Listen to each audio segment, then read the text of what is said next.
नमस्कार, आप देखना शुरू कर चुके हैं सीतामढ़ी की आवाज़। मैं हूँ आपके साथ आर एस कुमार।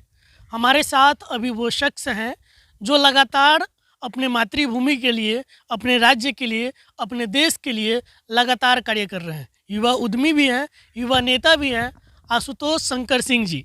उनका स्वागत करते हैं सीतामढ़ी की आवाज़ पे। स्वागत है सर। नमस्कार, धन्यवाद। अच्छा, जिस तरीके से आप लोग लगातार जो है उद्योग के क्षेत्र में लगातार काम कर रहे हैं, बिहार में कई सारे प्रोजेक्ट पे आपने काम किया, सीतामढ़ी शिवहर से होके तमाम जगह पे लगातार जो है उद्योग को बढ़ावा दे रहे हैं। हालांकि एक तरफ जहां कहा जा रहा है कि बिहार में उद्योग की कमी है, वहां पे इस तरीके का आप लोग काम कर रहे हैं। आखिर क्या क्या प्रोजेक्ट है आपका और कहाँ कहाँ काम कर रहे हैं? नमस्कार, मैं सभी को आपके चैनल से मेरा सादर प्रणाम। मैं आशुतोष शंकर सिंह और मैं आपका ज़्यादा समय न लेते हुए मैं अपने बारे में बताना चाहता हूँ। मैं सीतामढ़ी ज़िले के परिहार प्रखंड के कोड़िया पिपरा गांव का मैं रहने वाला निवासी हूँ। मेरे पिताजी प्रोफेसर शीतल किशोर सिंह मुजफ्फरपुर के रामेश्वर सिंह महाविद्यालय से मैथमेटिक्स के एचओडी से रिटायर हुए। मेरी माता भी एमएसकेबी कॉलेज मुजफ्फरपुर में हेड लाइब्रेरियन थी और उन्हीं के यहाँ मेरा जन्म 15 मई 1984 को। उनके 4 संतानों में मैं सबसे छोटा हूँ और मेरा लालन पालन आप जहाँ बैठे हैं कजरवा गांव में, जो कि रीगा क्षेत्र में आता है, मेरा लालन पालन यही हुआ है। मेरा ननिहाल यहीं है और मेरे स्वर्गीय नाना जी ठाकुर राजेंद्र सिंह यहाँ के बहुत ही प्रभावशाली, संपन्न और सम्मानित व्यक्ति थे इस समाज के, जिन्होंने अपनी पूरी ज़िंदगी यहाँ के लोगों के लिए, दलितों के लिए, वंचितों के लिए, शोषितों के लिए उन्होंने अपनी पूरी ज़िंदगी दे दी और हमेशा उनके हक के लिए हमेशा से लड़े। और बचपन से मैं उनके प्रभाव से, उनके कार्यों को देखता आया हूँ।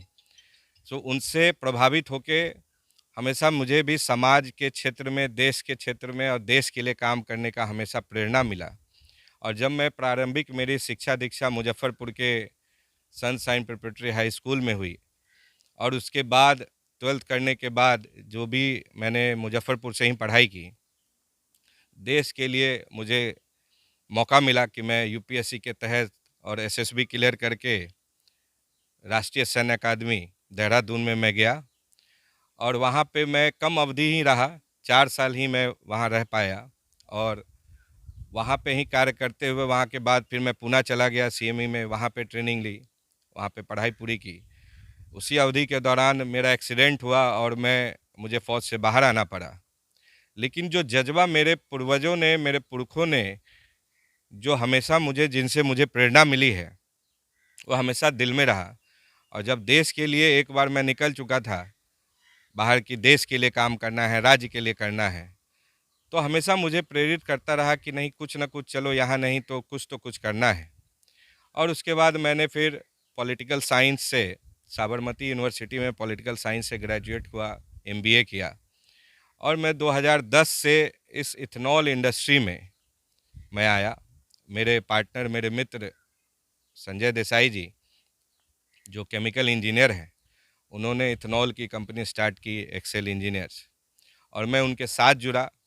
मैं आपके चैनल से उनका भी धन्यवाद देना चाहता हूं कि उन्होंने मुझे अपने इस मुहिम से, जो देश के प्रगति के लिए उनकी जो सोच थी, वो भी बहुत ही साधारण से परिवार से आते हैं, कर्नाटका के रहने वाले हैं, और उसी मानसिकता से हम लोग और लोग जुड़े उनके साथ और हमने इस कंपनी की शुरुआत की कि जहाँ पे हमारा देश हमेशा गल्फ़ कंट्री और मुस्लिम कंट्री के ऊपर जो डिपेंडेंट था कि हम कच्चा तेल लाते हैं, उसका आयात करते हैं और प्रोसेस करके हम जो आज पेट्रोल और डीजल यूज़ करते हैं, तो उससे काफ़ी हम लोगों को तकलीफ़ होती थी। हमेशा हम दूसरे देशों पे ही आश्रित रहते थे और चूँकि पेट्रोल और डीजल एक ऐसा चीज़ है जिसको आम ज़िंदगी में हम लोग रोज़ाना तौर पे इस्तेमाल करते हैं, तो इथेनॉल से हम लोगों ने सोचा कि इसको पेट्रोल बनाया जाए।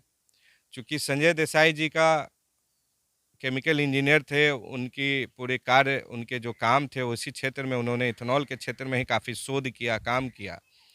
तो उनके नेतृत्व में हमने सोचा कि इसको बढ़ाया जाए और 2014 में जब भारतीय जनता पार्टी की सरकार आई, आदरणीय प्रधानमंत्री नरेंद्र मोदी जी देश के प्रधानमंत्री बने, तो उनके समक्ष इन बातों को दर्शाया गया, बताया गया विभिन्न माध्यमों से कि अगर हम लोग इथेनॉल का उत्पादन इस देश में करते हैं तो उतना ही परसेंटेज हम लोग बाहर से जो कच्चा तेल है उसकी आयात की कमी होगी, और ये जो पैसा है हमारे देश का वो हमारे देश में ही रहेगा, इससे हमारी जीडीपी मजबूत होगी। इस चीज़ को उन्होंने समझा।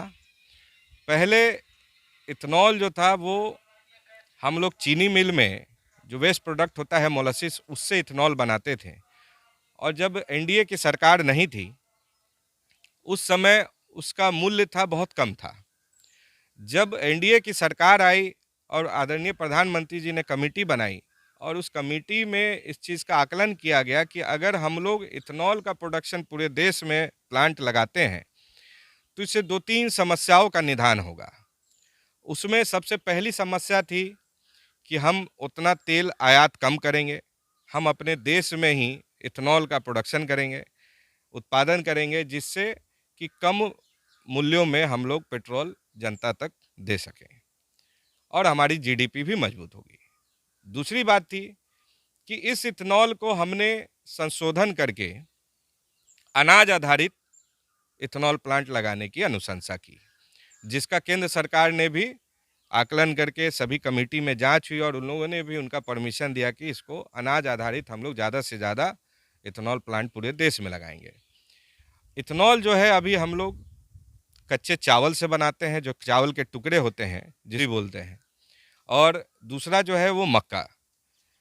तो उससे क्या होगा कि जो किसानों की समस्या थी कि भाई इतने सारे उत्पादन हो रहे हैं, इतना सारा किसान फसल उगा रहे हैं, उनको उचित मूल्य नहीं मिल रहा था, खरीदार नहीं थे, एफसीआई के गोडाउनों में अनाज सड़ रहे थे।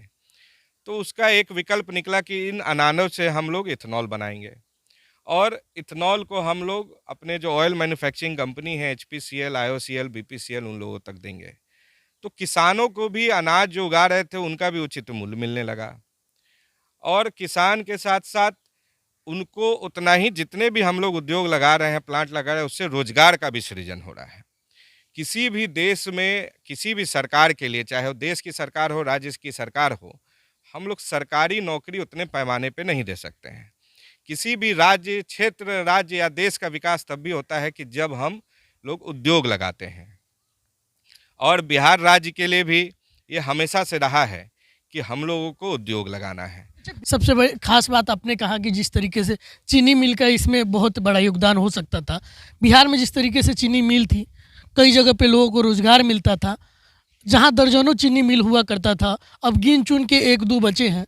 अब इस स्थिति में आप जिस क्षेत्र से आते हैं, सीतामढ़ी शिवहर क्षेत्र से आते हैं, वहाँ का सबसे खास बात था कि रीगा चीनी मिल, वहाँ के लगभग हज़ारों की संख्या में जो है वहाँ पे जो काम करने वाले कारीगर थे उनका वहाँ पे था। साथ ही साथ लाखों की संख्या में जो किसान परिवार थे, कहीं ना कहीं उस पर डिपेंडेंट थे। अब सब कुछ खत्म होता हुआ दिख रहा है। क्या लग रहा है कि रीगा चीनी मिल का ना होना इस क्षेत्र के लिए कितना दुर्भाग्य होगा? देखिए, जैसा कि मैंने आपको बोला है कि मेरा बचपन इसी क्षेत्र में बीता है, और मैं यहीं, जब भी मैं यहाँ आता था और आते और जाते इसी रीगा चीनी मिल को मैं रीगा चौक पे देखा करता था, और आज भी देखता हूँ। मन में बहुत पीड़ा होती है, क्योंकि मैं इसी क्षेत्र से हूँ और उसी इथेनॉल और रीगा शुगर क्षेत्र से हूँ। अभी चूंकि ये जो हालात है, ये रीगा चीनी मिल का मुझे सब मालूम है कि अभी वो लिक्विडिटी में गया है। मेरी टीम उस पर वर्किंग कर रही है। परसों वो लोग कलकत्ता में थे, मेरे एसोसिएट, और चीज़ों को समझने की कोशिश कर रहे हैं। हम लोग इन्वेस्टर से भी बात कर रहे हैं, और मैंने कई मंचों पे भी बोला है। चूँकि मैं टेक्नोलॉजी बनाता हूँ, टेक्नोलॉजी पार्टनर हूँ, मैन्युफैक्चरर हूँ, इस रीगा चीनी मिल को अच्छे से किसी इन्वेस्टर के द्वारा लेने के बाद इस क्षेत्र का ही नहीं, इस राज्य का ही नहीं, इस देश का मैं सबसे आधुनिक चीनी मिल और इथेनॉल प्लांट इसको बनाऊंगा। और रही बात जहाँ तक कि बंद पड़ी चीनी मिलों की, और जो पुरानी चीनी मिलों हैं उसमें एक नया आधुनिकीकरण करना है, जिसके तहत मेरा प्रयास है। अभी लौरिया और सुगौली में एचपीसीएल का जो चीनी मिल है, जहाँ पे मोलासिस से इथेनॉल बनता है, हमारे कंपनी की टेक्नोलॉजी है कि जहाँ पे आप गन्ने से चीनी बनाते हैं और इथेनॉल बनाते हैं, तो ये साधारणतः 100 से 150 दिन ही चलता है, क्योंकि सीजन में गन्ना होता है और उसको हम ज़्यादा से ज़्यादा स्टोर कर पाते हैं मोलासिस को 1-1.5 महीना और। तो साधारणतः 4 से 5 महीना है वो चीनी मिल चलता है, जिसके कारण बाकी के 7 महीना वो मिल बंद रहता है और जो उसके चलाने वाले हैं, जो उनके इन्वेस्टर हैं, उनको भी काफ़ी दिक्कतें आती हैं। चूँकि चीनी में भी अभी मूल्य जो है ऊपर-नीचे होता रहता है, ओपन मार्केट में बेचना है उसका भी पैसा आता नहीं है, जिसके कारण किसानों को भी पैसा सही पे नहीं मिल पाता है।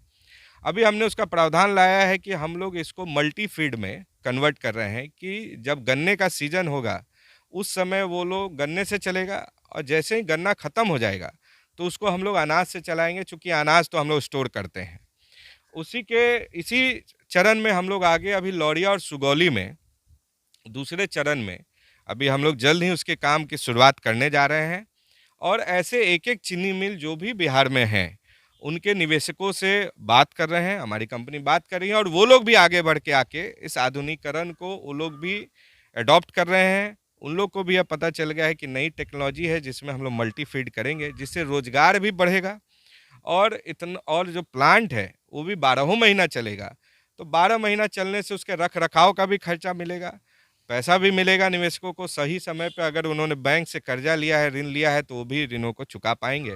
तो हमारा प्रयास है कि नए प्लांट के साथ-साथ जो पुराने भी चीनी मिलें हैं, उनको भी नया जीवन देना और किसानों को भी ये खुशी की बात है कि गन्ना किसान एक सीज़न गन्ना कटने के बाद भी मक्का और चावल भी उगा सकते हैं और वो लोग 12 महीना उस मिल पे अनाज को, गन्ने को पहुँचा के अपने परिवार का लालन-पालन कर सकते हैं।